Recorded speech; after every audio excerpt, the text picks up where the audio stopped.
¿Qué tal? Buenas noches, soy Enrique Gómez y le doy la bienvenida nuevamente a esta emisión de Reto 2024, en este programa donde analizamos la agenda nacional. En esta ocasión vamos a iniciar un serial sobre el análisis, sobre la discusión, sobre el debate del Día Internacional contra el Combate a la Corrupción que se celebra cada 9 de diciembre. Para ello, cada martes vamos a estar transmitiendo un programa referente al combate a la corrupción. En esta ocasión vamos a hablar sobre el combate a la corrupción, pero desde el aspecto internacional, desde el aspecto de la esfera mundial. En un segundo programa hablaremos sobre el combate a la corrupción en la perspectiva nacional y en un tercer programa estaremos hablando sobre el combate a la corrupción desde una perspectiva local aquí en el Estado de México. Pero en esta ocasión pues iniciaremos con este análisis desde una perspectiva global. Y para eso, hoy nos acompaña aquí en el estudio la presidenta del Comité de Participación Ciudadana del Sistema Estatal Anticorrupción, Claudia Hernández Flores. Bienvenida, gracias. Muchísimas gracias. Gracias. Y también nos acompaña para seguir con esta conversación el investigador de la Universidad Autónoma del Estado de México, Óscar Diego Bautista. Gracias, Óscar.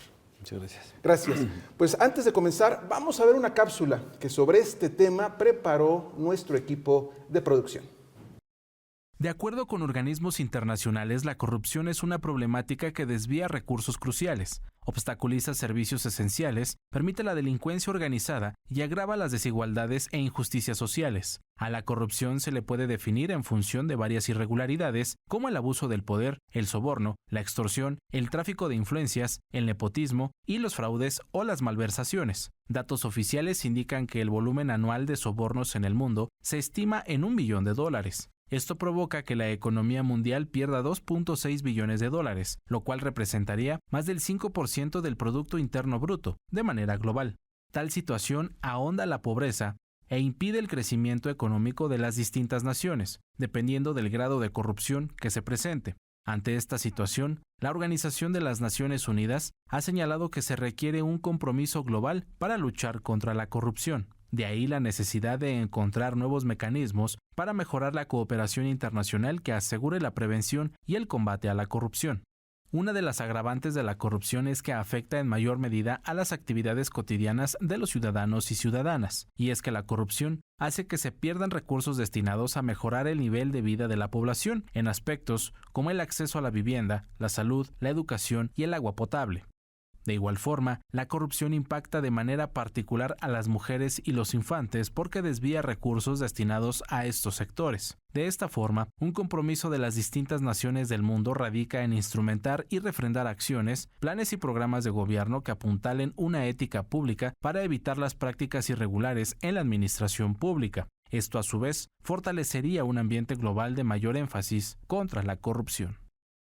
Gracias, pues como vemos la corrupción tiene una serie de factores que la provocan, es multifactorial, pero también la solución podría ser multifactorial.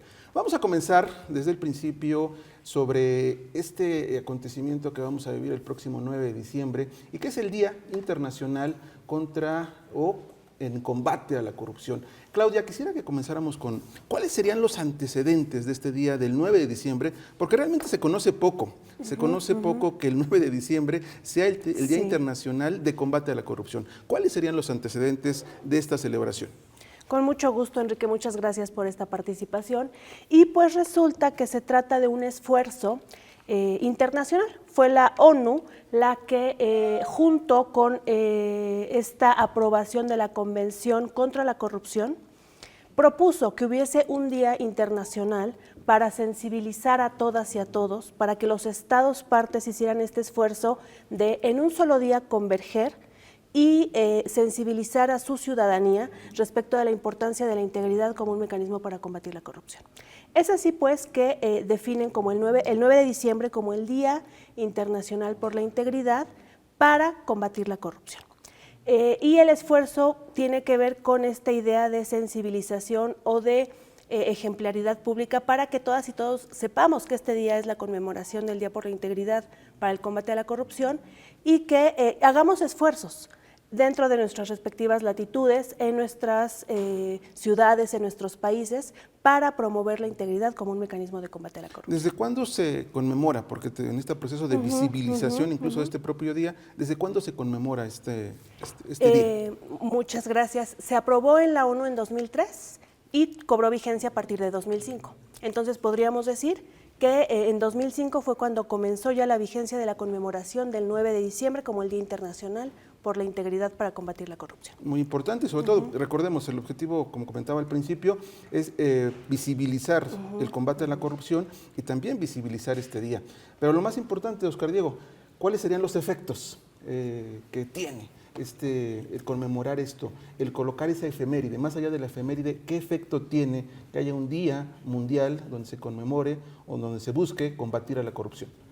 Bueno, por un lado, sin lugar a dudas es importante que haya una fecha, porque lo que hace Naciones Unidas es que invoca no solo a los gobiernos, también a los ciudadanos, a los periodistas, a las ONGs, para que todo el mundo se entere de lo que está pasando. Me gustaría también complementar un poco con lo que decía Claudia. En la década de los 80 hubo una crisis internacional de confianza de los ciudadanos hacia los gobiernos. Y hubo investigaciones y dijeron, ¿qué es lo que está pasando? Y desafortunadamente se llegó a que muchos gobernantes traicionaban la confianza de los ciudadanos. Y entonces dice Naciones Unidas, ¿qué están haciendo? Y entonces lanza ese programa y la verdad es que sí ha tenido cierto efecto. La gente tiene que ser consciente de lo que está pasando, de qué es la corrupción, quiénes son corruptos, tipos de corrupción, porque a veces ignoran que sus gobernantes son corruptos. Entonces sí ha habido ciertas medidas, en unos países más, en otros países menos, pero sí ha habido un avance. Por ejemplo, en el caso de Singapur, el caso de Hong Kong, el caso de Finlandia, el caso de los países escandinavos, si bien es cierto que el problema de la corrupción es mundial, hay países que son más corruptos y hay países que son menos corruptos. Entonces aquí lo que hay que ver es qué están haciendo estos países que son menos corruptos para seguir su ejemplo. Y como te decía, el caso de los escandinavos son un ejemplo loable donde la corrupción ha bajado mucho. Por darte un dato, en el año 2010 en Finlandia hubo como 50 casos de corrupción. En ese año, según el documento del Índice Nacional de Corrupción y Buen Gobierno de Transparencia Mexicana, dijo que en México hubo 200 millones de casos de corrupción. Entonces, el contraste es terrible, ¿no? Sí. Y entrando a esa materia, Claudia, no sé si pudiéramos abordar precisamente con un poco de datos, un poco de estadística, ¿cuál es el diagnóstico? Hablaba Oscar Diego que en la década de los 80 se presentó una especie de crisis en materia de, del buen gobierno. ¿Cuál sería el diagnóstico a nivel internacional en materia de corrupción? ¿Cómo estamos a nivel global? Con mucho gusto. La realidad es que no son datos halagadores en el caso de nuestro país. El último estudio del Índice de Percepción de la Corrupción nos arroja que por cuarto año México está en el lugar 31. Perdón, tiene una puntuación de 31 sobre 100, donde 100 es el menos corrupto y 0 es el más corrupto. Estamos al mismo nivel que Togo, Kenia y El Salvador. Somos el país número 126 de 180 países evaluados. Por cuarto año. Entonces, es muy trascendente tener en cuenta que no hemos avanzado según este índice de percepción de la corrupción, que evalúa a diversos sectores de la ciudadanía, con ayuda de universidades, con ayuda de organizaciones de la sociedad civil, organismos no gubernamentales, es decir, es un estudio muy completo por parte de Transparencia Internacional. En este estudio, los mejor evaluados son, por ejemplo, como bien lo comentaba el doctor Oscar, Dinamarca, Finlandia, Nueva Zelanda, y nosotros estamos, desafortunadamente, entre los más bajos, ¿no? En ese esquema nos encontramos. ¿Y cuáles serían los factores, Oscar, precisamente para poder incidir o poder conocer un poco más? ¿Por qué un país es menos corrupto, como en el caso de los países escandinavos, Dinamarca, Finlandia? ¿Por qué un país es menos corrupto? ¿Cuáles serían los factores que apuntan o que favorecen ello? Sí, bueno, a ver, la antítesis de la corrupción es la ética. Si pusiésemos una balanza, y tenemos los dos brazos de la balanza, cuando no hay ética, pues hay más corrupción. Y cuando hay más ética y valores, hay menos corrupción. Entonces, la clave en estos países es la educación y la ética. Siempre ha sido así. De hecho, como ustedes saben, hay lo que se conoce como el informe PISA, en donde cada 2 años, quien sale siempre en primer lugar es Finlandia. Entonces hay una correlación directa entre ética y educación y la conducta de los ciudadanos. ¿Qué tipo de conducta tienen los ciudadanos? ¿Qué tipo de conducta tienen los gobernantes? Ahora, cuando no hay ética, cuando no hay valores, surgen los antivalores de inmediato. ¿Y cuál es la conducta que tienen nuestros servidores públicos? Y la conducta que tienen los servidores públicos de los países corruptos. Pues son mentirosos, demagogos, traicioneros, prometen y no cumplen, ¿sí? Son deshonestos. Entonces, y en estos países, al contrario, tienen un nivel de educación muy alto. Entonces, por eso es importante lo que dice Naciones Unidas. Hagan algo para que sus países frenen este tipo de situaciones. Y la ética no es algo abstracto, la ética pública, enfocándonos en la conducta de los servidores públicos, no es algo abstracto, es algo que se puede aterrizar. Hay muchas herramientas, por citarte unas cuantas. Existen los consejos de ética, existen las leyes de ética, existen los agentes éticos y todo esto lo institucionalizan en las dependencias y entidades de las administraciones públicas.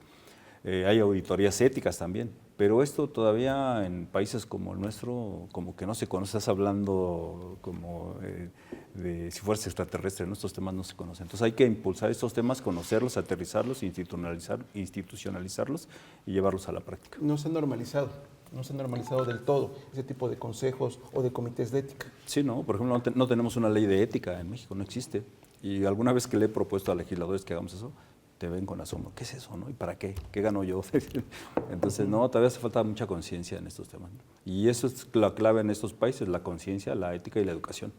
En ese aspecto, a veces uno considera que el combate a la corrupción tiene que ver con fiscalización, con auditorías, sí. Pero lo que comenta Óscar es cierto, el aspecto preventivo. Claro. Y qué tan necesario sería, por ejemplo, trabajar en leyes de ética, pero también en aspectos educativos, en las nuevas generaciones, nuevos modelos de educación donde desde los pequeños se les vaya inculcando valores. ¿Qué se podría hacer en ese aspecto, desde el aspecto preventivo, Claudia? Se puede hacer muchísimo. Uno de los ejes de nuestra política estatal anticorrupción, que además resalta de manera diferente respecto de la política nacional y de otras entidades federativas, es que tenemos específicamente un eje de ética pública e integridad. Ese eje lo propuso el Estado de México para su política estatal y ya explora este tipo de ejercicios. Es decir, y desde los comités de participación ciudadana, llegar con ciudadanía, lo hemos comentado especialmente con niños y con jóvenes, para empezar a sembrar estos trabajos que menciona el doctor, ¿no? No solo ese sector, porque como bien lo comenta, debe permear en toda la ciudadanía, pero sí comenzar a hacer estos trabajos preventivos. Por ejemplo, podríamos hacer todos estos ejercicios a través de juegos, de lecturas. El propio doctor nos ha propuesto hacer semilleros de lecturas donde conversemos sobre estos temas y empiecen a permear, ¿no? Para que sea una herramienta preventiva para combatir la corrupción. Sin duda, el aspecto de trabajar con las nuevas generaciones es vital. En este aspecto, ¿qué se podría hacer? ¿Incluso cambios en los propios programas escolares o qué se podría hacer? Justo una de las propuestas principales es insertar la ética y la integridad en los programas escolares desde escolaridad básica, ¿no? Desde primaria. Es uno de los cambios sustanciales. Otro podría ser incluso incentivar la investigación en el tema. Otro podría ser llevar a cabo actividades extraescolares con este tipo de temas. Entonces, de inicio sería proponer la modificación de los programas escolares para insertar la ética y la integridad. Estamos platicando con la presidenta del Comité de Participación Ciudadana del Sistema Estatal Anticorrupción, Claudia Hernández, y también con el investigador de la Universidad Autónoma del Estado de México, Óscar Diego Bautista. Óscar, nos quedamos en el bloque anterior hablando sobre este tema de por qué en los países, y sobre todo en los países como México, las leyes de ética no son tan conocidas ni tan aceptadas incluso por los propios legisladores. Pero en el contexto internacional contamos con la Agenda 2030 que lanzó la ONU, que es un programa internacional, una política internacional que establece una serie de medidas para, entre otras cosas, combatir la corrupción. Y esta Agenda 2030 establece el objetivo 16 o el famoso objetivo 16, donde también se establece el combate a la corrupción. Ahí, ¿cómo podría influir esta Agenda 2030 en países como México o en países del orbe que están en una situación de alta corrupción? Claro, sí, bueno, Naciones Unidas ha señalado una serie de problemas a nivel mundial que son muy fuertes, son muy graves. De hecho, ha hecho estudios de prospectiva en donde señala que la humanidad va a pique, estamos mal y todos los problemas que tenemos son muy graves. Y uno de ellos, de esos grandes problemas, es el de la corrupción. De hecho, yo iría un poquito más allá, creo que la corrupción es como la madre de todos los problemas. En educación, en salud, en vivienda, todo tiene que ver con la corrupción. Y tiene que ver con el sistema económico mundial y tiene que ver con la sociedad de consumo en la que tenemos. Hay muchos factores que te llevan a la corrupción. Y precisamente lo que hace Naciones Unidas en este objetivo 16 es que dice qué están haciendo los gobiernos y las administraciones públicas para frenar la corrupción en sus países, ¿no? Entonces lanza ese exhorto. Y si bien es cierto que aquí, bueno, pues apenas estamos como poniendo la voz, el tema en debate sobre la mesa, ya hay modelos internacionales para combatir la corrupción. La OCDE, por ejemplo, desde 1997 sacó su modelo de infraestructura ética. Ese modelo después se reformó y ahora se conocen como marcos de integridad para las organizaciones. Y este modelo, con sus matices, lo ha establecido la Unión Europea. Hoy en día, un elemento fundamental en los programas de la Unión Europea es que los servidores públicos tengan integridad, sean personas íntegras, sean personas que tengan una conducta intachable, ¿no? Y a eso apuestan todos esos modelos, tienen los marcos de integridad. Entonces, esos modelos que están ahí, ya para los que se interesan, bueno, pues hay que andar en ello, se ajustan a los gobiernos y a las administraciones públicas. Y aquí pues todavía no conocemos esto. Recientemente participé en un evento donde la gente todavía como que menosprecia esos temas de la ética. Dicen, ¿qué es eso? ¿No? O sea, no quieren entrarle a esto. Y yo creo que es algo fundamental en lo que tenemos que sumarnos. Hay una cosa también interesante que es de señalar, que Naciones Unidas habla de la cooperación internacional. Y los países, los más limpios, están siempre dispuestos a cooperar, a decir, bueno, pues podemos hacer cosas, ¿no? Así que nos extienden la mano y, bueno, pues hay que aprovechar esa oportunidad. Sí, por supuesto. Sobre lo que comenta Óscar, el tema de estos marcos de integridad y cómo garantizar precisamente que un servidor público tenga un desempeño intachable. ¿Cuáles serían esos esquemas para precisamente garantizar y avanzar hacia lo que establece la Agenda 2030? Claro. Pues muy relacionado con ello, justo comprender que esta agenda es el esfuerzo que hizo la ONU para recoger en un documento todas aquellas acciones que ya no tienen, no aguantan más dilación, si me permiten la palabra, ¿no? Como es la corrupción, el recoger el clamor ciudadano, las necesidades sociales y la evidente e indudable necesidad de conducirnos desde el servicio público con una convicción ética decidida. No hay de otra. Ese propio objetivo 16, que versa sobre la promoción de sociedades justas y equitativas y el fortalecimiento de las instituciones públicas y la confianza ciudadana en ellas, justo toca el tema de la corrupción y se aboca al servicio público como un elemento que debe transformarse absolutamente. ¿A qué se refiere la Agenda 2030 con esta propuesta de transformación? Que lo que debe guiar o la brújula del servicio público en todo caso deben ser los valores, que como bien comenta el doctor, de pronto son menospreciados, ¿no? Nos habla de valores como la transparencia, la legalidad, el principio de integridad, la rendición de cuentas. Todos estos valores a los que se debe ceñir necesariamente, no es una opción, no es voluntario, todo el servicio público se debe ceñir estos valores para apegarse a la Agenda 2030, pero más allá que apegarse a la agenda, para atender el problema de la corrupción de manera inminente, porque ya no tenemos más tiempo. Esta agenda se lanzó en 2015 y daba un plazo de 15 años para su cumplimiento. Es decir, estamos a 6 años de que se supone tendríamos que estar dando cumplimiento a todos los objetivos para el desarrollo sostenible, en concreto el 16, que es el que nos ocupa, y pues ya tenemos el tiempo encima, ¿no? Ya tendríamos que estar dando resultados. Sí, que lo más difícil, esto que comentas, cómo sujetar el comportamiento de un servidor público a valores, cuando estos valores pueden estar sujetos a cierta subjetividad. Por supuesto. Que sería lo más complicado, ¿no? Sí. Perfecto, gracias. Y Óscar, tú siempre comentas en distintos foros y cuando lo comentas, pues preocupa cuando lo comentas de que el escenario a nivel mundial o el escenario de corrupción es negativo, hay focos rojos. Vamos creciendo. Así es. A nivel mundial, ¿tú cuál ves que sea la perspectiva a futuro, en este momento y a futuro, en materia de combate y ir contra la corrupción? ¿Cómo estamos? ¿Cuáles serían los siguientes pasos que se deben seguir? Y sobre todo en el contexto que tú adviertes de que la corrupción sigue aumentando. Sí, bueno, no solo lo digo yo me baso en datos, cifras. Hay diferentes organismos que miden la corrupción a nivel internacional. Y bueno, esta Transparencia Internacional, por ejemplo, que es un referente. Pero también hay organismos que son parte de otros organismos, por ejemplo, de la Unión Europea, tiene algo que se llama OLAF, que es su acrónimo, que es el organismo de lucha contra el fraude y la corrupción. El CLAD también tiene un área, Banco Mundial incluso. Hay varias partes que tiene, la OCDE tiene un área que mide y estudia la corrupción, y todos coinciden en que la corrupción va en aumento.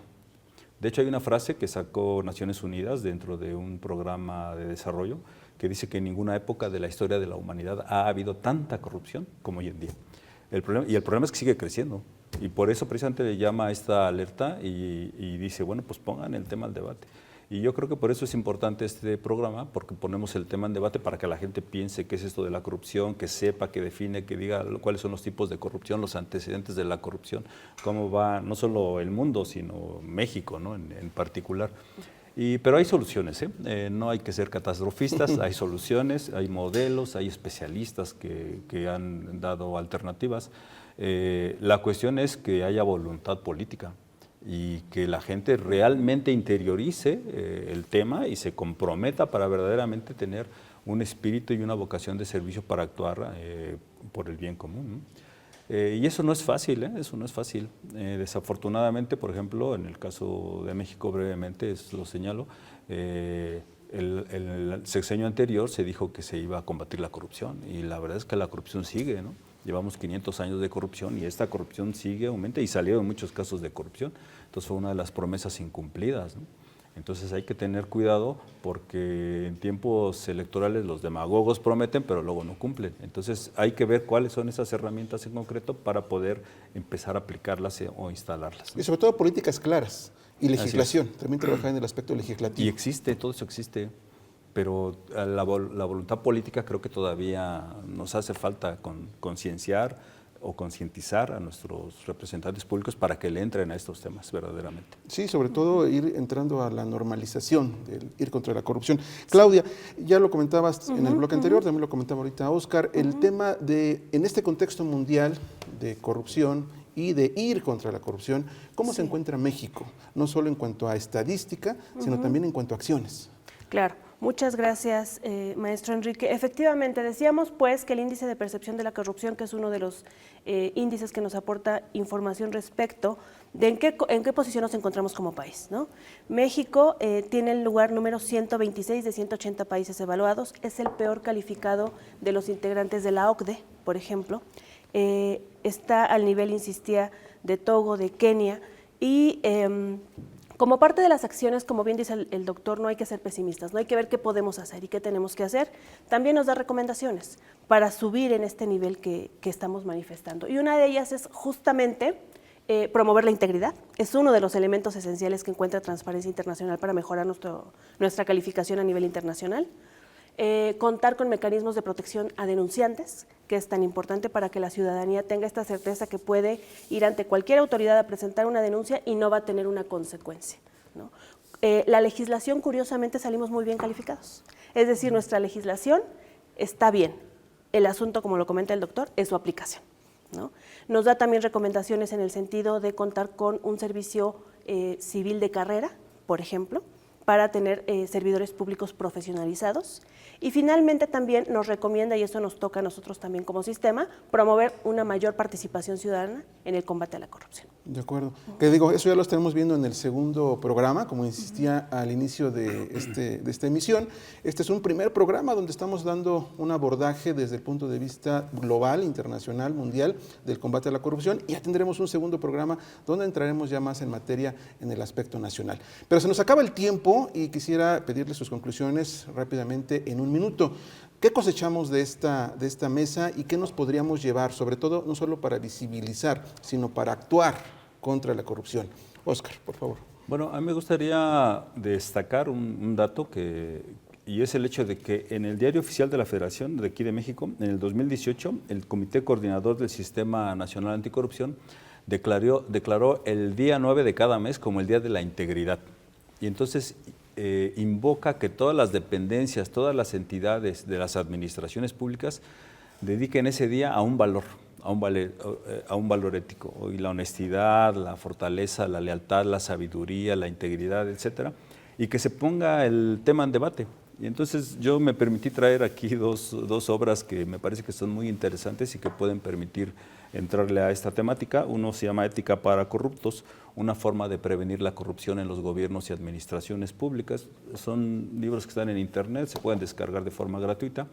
Y otro es un libro que es una obra colectiva que se llama Ética Pública frente a corrupción, instrumentos éticos de aplicación práctica. Aquí ponemos toda una serie de medidas que se pueden hacer para enfrentar la corrupción. Entonces la verdad es que es bueno para aquella gente que esté interesada, que los conozca y que interactúe en su ámbito académico, laboral, social, familiar, etcétera, para que seamos conscientes de que este es un problema fuerte y que hay que empezar a pensar en alternativas. Y sobre todo que es un tema que no solo se debe estudiar, también se debe aplicar. Claudia, tus conclusiones. Muchas gracias, maestro. Pues me sumo al llamado del doctor Oscar a la ciudadanía para que se entere primero que debemos conmemorar el día 9 como el Día para el Combate a la Corrupción, de manera mundial. Segundo, que lleven a cabo acciones desde sus trincheras, que no se queden solamente con el conocimiento, sino que comiencen a aplicar. Y tercero, pues que estén muy al pendiente de lo que hacemos desde el Sistema Estatal Anticorrupción, porque seguramente en la semana del 9 al 13 tendremos muchísimas actividades para que participen, se involucren y se informen. Muchas gracias. Pues muchas gracias. Les agradezco mucho que hayan estado con nosotros esta noche. Claudia, gracias. Gracias, Oscar. Y pues terminamos esta emisión de Reto 2024, reiterándoles que es una primera emisión de un serial que vamos a estar sacando sobre el tema de corrupción y del combate a la corrupción. En el próximo programa hablaremos sobre la perspectiva nacional. Pero hoy nos quedamos con la necesidad de generar políticas y programas en materia de ética pública a nivel mundial, también visibilizar elementos de transparencia, de rendición de cuentas y también de derecho a la información para que los ciudadanos tengan una mayor participación en este combate a la corrupción. Les agradezco que nos haya acompañado. Estamos en Reto 2024. Buenas noches.